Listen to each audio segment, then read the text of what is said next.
So I went to see Endgame last night, second viewing. I took this one with me. What do you call yourself nowadays? Crocodile One or Silver Slave? Which one is it? It's just silver. Silver. We went to see Avengers Endgame. And I just wanted, this is going to be more of a spoiler review, just a brief review. Well, what did you think about it first off? I thought it was really good. The specific thing I liked is how they completely avoided the time paradox problem with alternate timelines and alternate realities. Because I really didn't want it to be just a movie about them going back to fix mistakes that they made, which is what most time travel movies are about. Okay, I guess that's kind of how I felt in my original review. I didn't like this. Originally, I didn't like the second act because I thought the whole movie was going to be about them just going back in the past to get the stones and correct everything. I wasn't even sure if Thanos was going to play a part in the movie, which I'm glad to see that he did. So yeah, seeing it a second time, all the things that I said I didn't like the first time, and not that I didn't like them, but they were little small problems for me. They didn't ruin the movie because I gave the movie 4 stars. Those problems weren't as bad. Those issues I had weren't as bad this time. I mean, maybe I had different expectations, but I still wasn't that thrilled with the Captain America fighting himself. That was the thing I was saying seemed a little sitcom-y, a little tired. I guess what didn't make sense is that they seemed like they were equally matched, but Well, that does make sense. Why wouldn't that make sense? a Captain America who has more experience should be better than a Captain America who doesn't. It seemed a little weird for Captain America to look at his own ass and say, that's America's ass. They need to keep the tone not light, but lighter than the movie would be without the jokes. Without the jokes, the movie would be just a really, really sad movie. And that wouldn't be a good movie. I will say this, and I'm going to admit it in front of him, that in my previous review, I said that they tried to make me cry. I got a little misty, but I didn't cry. But this time, kind of knowing what was going to happen, those moments, and I'll tell you, when Cap picks up Mjolnir, when Rhodey says on your left, and all of those ring slings opened up, and all the armies came through. Being a father to this knucklehead right here, when I saw the scene with Tony Stark and Howard Stark. What else? The cheeseburger scene with Happy. I think is that his name, Happy? Yeah. Right. And Morgan, Tony Stark's daughter. And then particularly when I realized that cheeseburger reference, and this is before I saw any videos that explained Easter eggs. When I saw that, I realized that cheeseburger reference was a reference to Tony Stark way back in 2008 when I think it's the scene where he comes back from Iraq and he says he wants a cheeseburger. Just the scope that they pulled from all the way back from 2008. The tears doth flow. And I'm glad I wasn't sitting next to this guy to have to explain to him why a grown man has got tears coming down his eyes. But I will say the Tony Stark scene with his dad, my father passed away close to a year ago. It'll be a year in July. His grandfather. So just all the stuff of people having their redemption, having things come full circle. Tony making up with his dad. Captain America having the life that he wanted, coming back as an old man, fulfilled, happy, and then passing the shield on to the brother. I said it, the brother, Falcon getting his turn in the sun. That all got to me this time. I couldn't hold back. What about you? I don't have anything to add to this except for it seems strange to put an emotional put an emotional weight on a 2008 product placement. Okay. Well, once you age a little bit, you're 12. Once you get to be a little older, it'll make sense to you.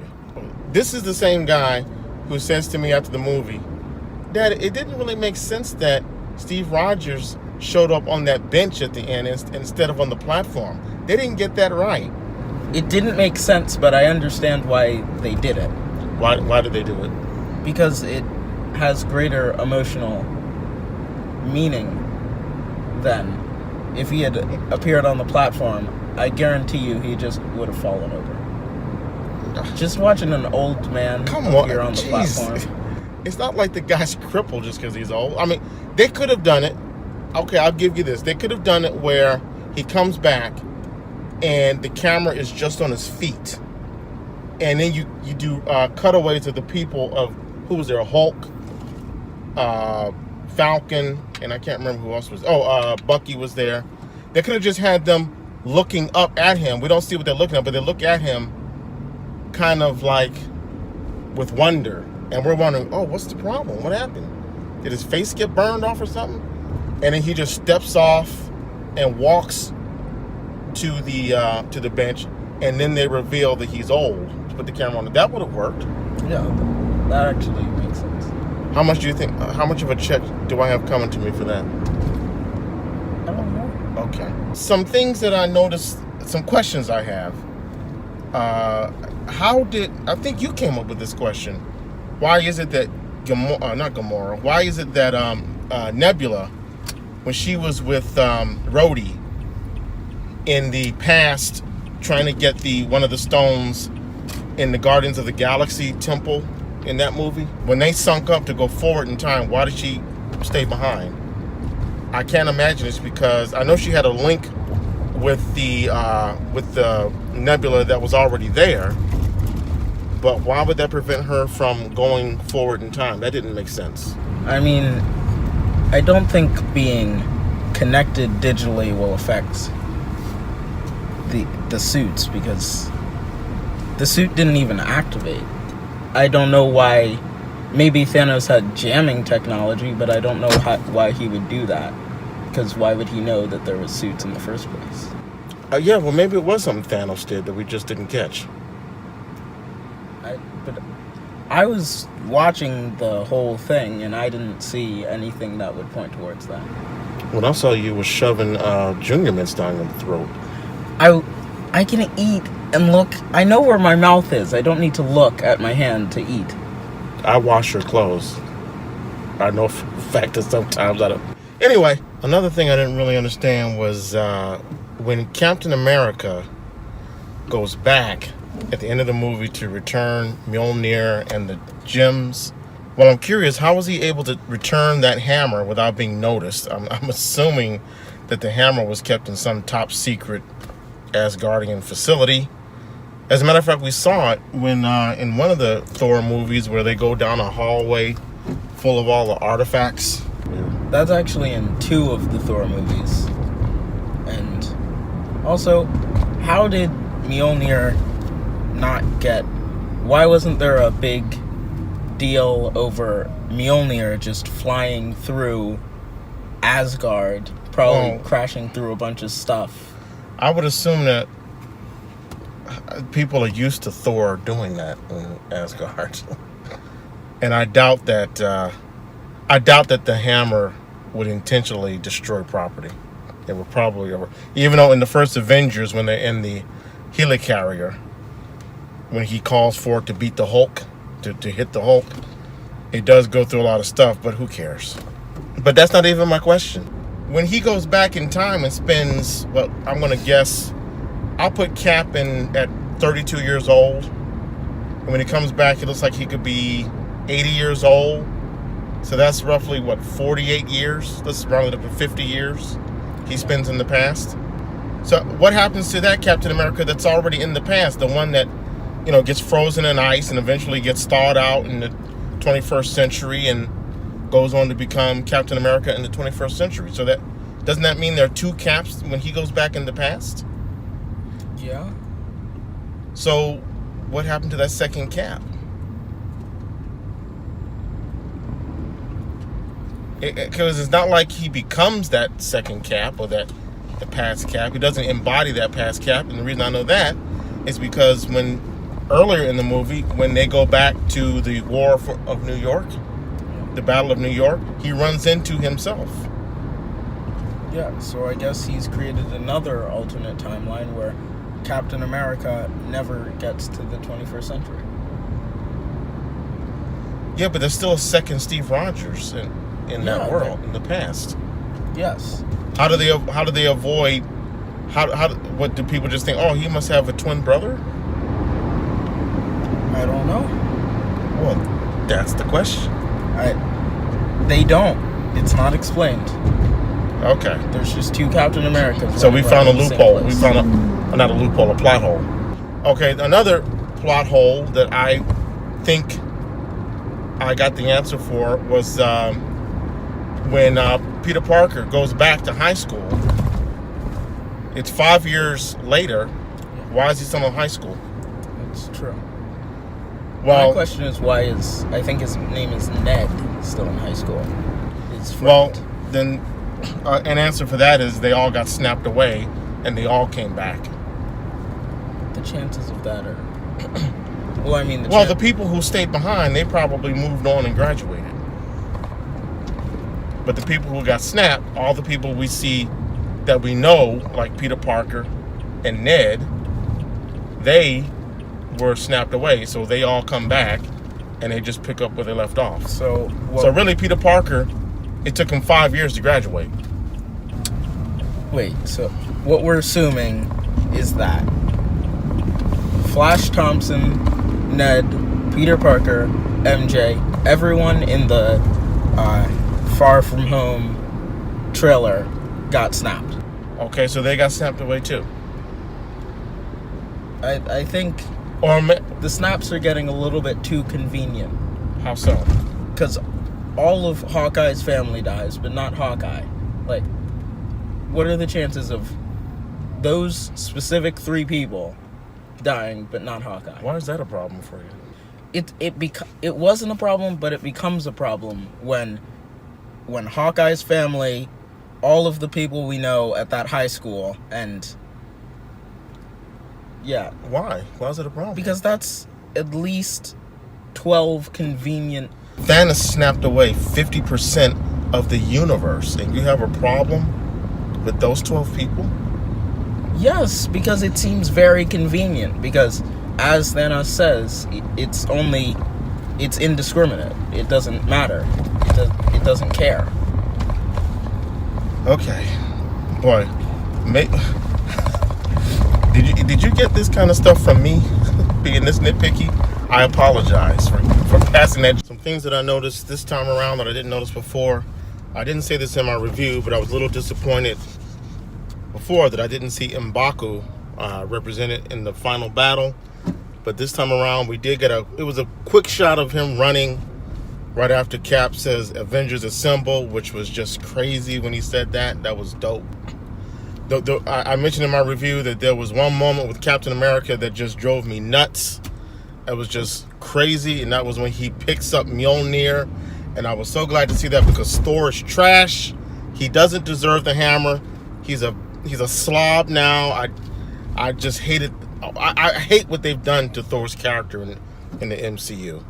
So, as far as I'm concerned, Cap owns Mjolnir. I already mentioned the whole on your left thing when I already said Captain America is my guy. Silver is saying Iron Man is the top. I mean, Tony Stark is cool. I like Tony Stark clearly. And people are trying to tell me that Tony Stark, the whole 22 films have really been all about Tony Stark's arc, his character arc, which I think is crap. For sure. No. For sure. And Captain America is the guy. He was the guy who was standing when Thanos was unleashing his army, and he says, what I'm about to do to this planet, I'm going to enjoy it. And Cap was like, bring it. He gets to his feet, and he's like, bring it. And that's when the cavalry arrives. Team Cap. Sorry. Team Cap. No. Yeah, okay, whatever. My favorite part is definitely when Tony Stark uses the Infinity Gauntlet, because Yeah, that was cool. I have expected him to do that for about 2 months now. Why did you expect him to do it? I don't get it. Why was he Because the one to do it? it's already canon, and I watched a video on, you know how in a lot of the movies his left arm hurts for some inexplicable reason? Yeah. The Infinity Gauntlet contains the Time Stone, so of course it can affect things that happen The only problem in the is past. he wore the gauntlet on his right arm, not his left arm. Well, that could just be a writing oversight. Or it could be it doesn't mean anything. Are you sure that he wore it on his right arm? I'm pretty positive he wore it on his right Are arm. you sure? I'm pretty positive. 100% positive. Okay, anyone listening, did he wear it on his right? I remember him sitting there. Yeah, it was definitely his right arm because he had it like this. He said, no, wait a minute. That was his right arm. He had it like this and he said, I am Iron Man. Snap. And I remember he had his right hand up.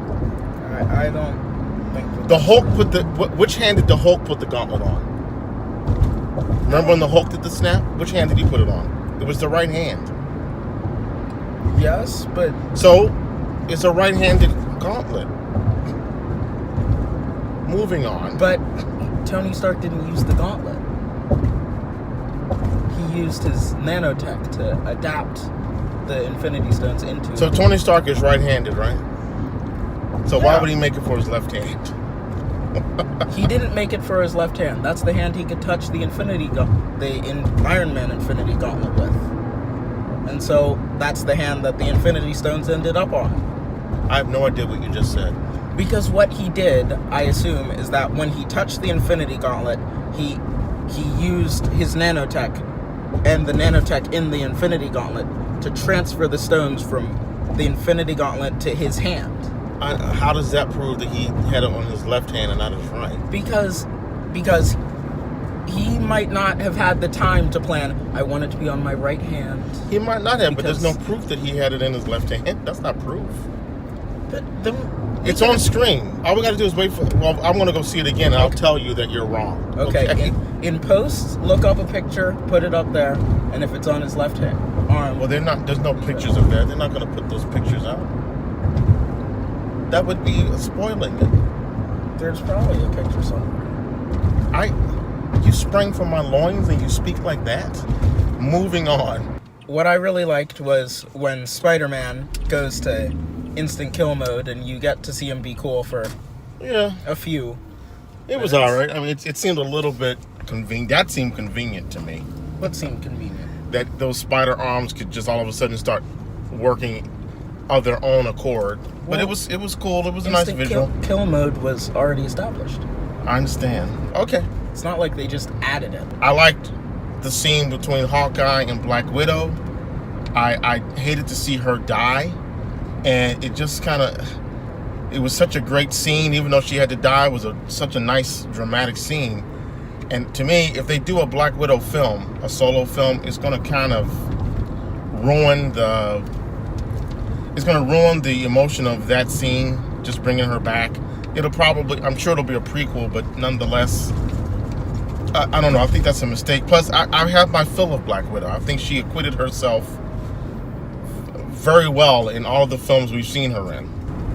No, she was the first female Avenger in the MCU. She needs a film. She needs a movie. Maybe, but what I'm saying, we've seen so much of her already that I think having her in her own film at this point is anticlimactic.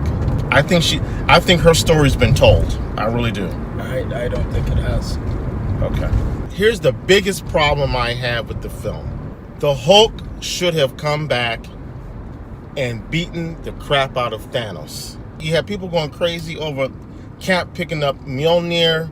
You have people going crazy with the everybody coming back from being snapped out. And if we had seen Hulk come back and just beat the... Cover your ears. If you had seen Hulk come back and beat the shit out of Thanos, okay, you can go.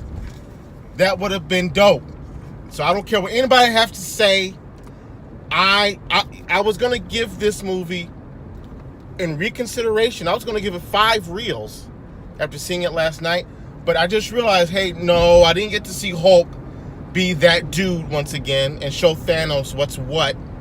So I'm gonna give it another half reel. So I'm gonna bump it up to 4.5 reels. I think the writers really missed an opportunity to have Hulk have his moment in the sun. I know he did the snap and everything went back to normal. That's fine, that's great. But, we're talking about an 8-foot tall guy with huge freaking muscles. I want to see him redeem himself more than just doing a snap. Thoughts? I mean, I agree that... You agree? Wait a minute. Is there an asteroid? Is there an asteroid coming towards Earth now? Is Thanos going to be opening up a portal? I agree that Hulk should have gotten more to do at the end of the fight than he did, because, I mean, he got completely annihilated by Thanos. I know he's smart now and he's more like Banner, but if he's anything like the Hulk, then he would have wanted to get, redemption for that. He would have wanted to kick some ass. I know I'm sending you to a private school so you can talk nicely and everything, but it's okay. Just say he wanted to kick some ass. Yeah. One thing I thought was cool, even though it was kind of convenient in the grand scheme of things, one thing Oh, that reminds me of another thing, too. It was kind of bull. That what? It was kind of convenient, but it was pretty cool, was when all of the female characters got to fight Thanos. Right, yeah. It was convenient, but I see what they're doing. And when you say convenient, what do you mean convenient? It's kind of convenient that they all ended up there at the same time in that massive battle. Hashtag me too. I'm not mad at it. It just, I don't know why they had to, I don't know why they felt they had to separate the women and have them, they couldn't have the women fighting with the men, but it was all good, You know what? Rather than seeing Captain Marvel fight Thanos, I would have rather have seen Hulk fight Thanos. The only reason they had Captain Marvel in this movie was to get Tony Stark back to Earth. That's pretty much the only reason. Actually, I disagree. I think Captain Marvel should have gotten more to do also, because Captain Marvel is super powerful. I mean... Yeah, but no one likes her. That is true. You reminded me of something else that was kind of stupid.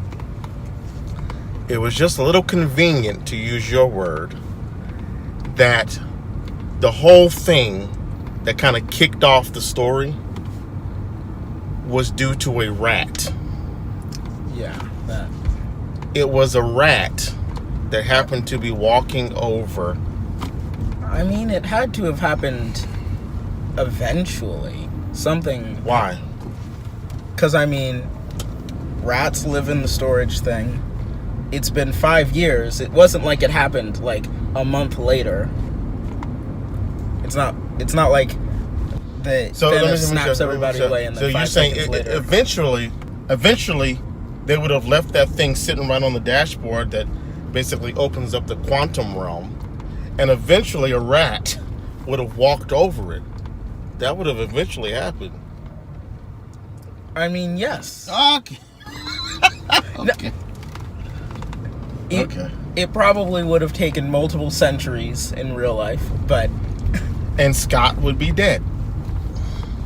No, that... Even over multiple centuries, he would have been dead. He would have died of old age in the quantum... I want to keep calling it the microverse. That's the Psycho Man. Anyway, by the way, I don't know if you probably don't remember the show Community. It was a sitcom, and I think it was someone, Mr. Sean Christopher, he pointed out that there were a lot of cameos from that show. I didn't watch the show. It was a show that starred Donald Glover and Chevy Chase, I believe. But there were a lot of cameos from that film. Ken Jeong, who I didn't even recognize, he plays the security guard who finds Scott Lang after the rat steps on the device. And then the woman in the elevator, the black woman, I forget her name. She was in Community as well. Oh, and Jim Starlin was in this. He did a cameo. He was the bald guy in the support group, if I'm not mistaken. And what's his name? One of the directors. I don't know which Russo it is, but one of the Russo brothers. He played the gay guy who was in the support group. So that was pretty cool. That was pretty cool to see that. But all right, last words. How many reels do you give it out of 5? I give it 5 reels. You give it 5 reels. It only has minor flaws. At this point, any other superhero movie is pretty much insignificant. They pretty much. I might agree with you with that. Iron Man literally just dusted the DCU out of existence. They can't do anything about this. Even at the risk of driving off the road, I gotta give you 2 hands. I think DC executives are kind of sweating right now. Hell, I think anyone working on Star Wars is sweating right now. Don't nobody want to see that crap now. Rey with her stupid pose. F out of here with that. All right, there you have it. Silver is giving it 5 reels out of 5. I wanted to give it 5 reels out of 5, but I think the writers dropped the ball on what could have been another fantastic scene with the Hulk. So I'm going to give it, I was prepared to give it 5. I'm giving it 4.5 now. 4.5. Probably the most I've given a movie in quite some time. But let me know what you think nonetheless. If you agree, if you disagree, should the Hulk have had that moment, that glorious moment? Whether you agree or disagree, please subscribe to Real Q Storm. That's ReelQStorm. I think Silver might be coming out with a YouTube channel. I don't know. Okay. And with that, that's the martini.